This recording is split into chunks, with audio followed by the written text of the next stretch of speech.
The second unit in the Tomb King's roster that I want to cover are the Necropolis Knights, monstrous cavalry. Now, the important thing about this is that this provides speed, armor-piercing damage against quote-unquote small targets.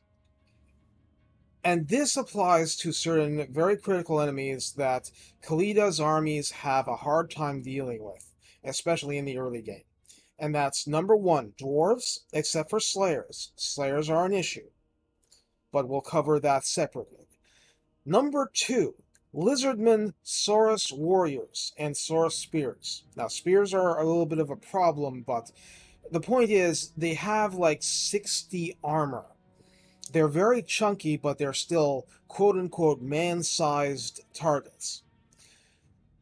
And then you have storm vermin, both varieties, and of course the halberds are a problem, quote-unquote, but you don't have a lot of good armor piercing against small targets in the roster. I mean, sure, you have Tomb Guard, halberds, but look at their melee attack. 25 against man-sized targets is nothing. Now they have a nice beefy bonus versus large that's 19. But that's not going to help against dwarves. It's not going to help against storm vermin. I mean, they have great melee defense, but they're chicken scratching dwarves. Yes, it's armor piercing, but aside from the shields, and I've heard people say that might be bugged. Well, I don't know. But let's treat them like halberdiers.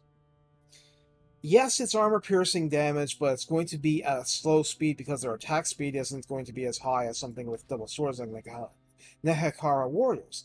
So, my point is that you don't have a lot in the roster that's really optimized for doing armor-piercing damage against small targets.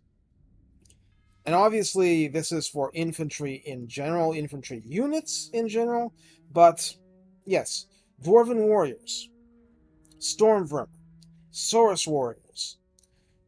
You don't have great optimized units for going after them, aside from Necropolis Knights. That's why they're important. They also have other advantages. They do have some shields. They have beefy armor, so it takes quite a bit of armor-piercing damage or just total damage in order to really whittle them down. Their melee defense is actually very robust. These are quote-unquote cavalry. They're not shock cavalry. They have a charge bonus, yes, they do. But you can leave them in there to fight, and they will do pretty well. I mean, you leave them too long and it's a problem, but they can fend for themselves to a point, which actually helps you get them into a lot of trouble. But the point is that they're providing something that's very difficult to come by in the rest of the roster that applies to general infantry targets. I mean, even just taking out basic quarrelers. Quarrelers, what are you going to do?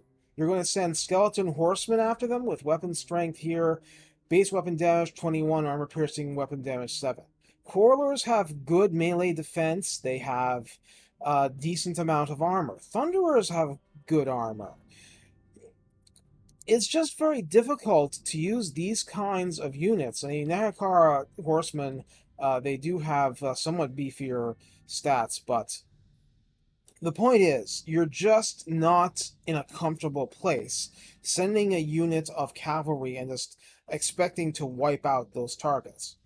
You send Necropolis Knights after those kinds of targets, they are going down. It may not be instant, but you have a high confidence that they are going to chew through that armor.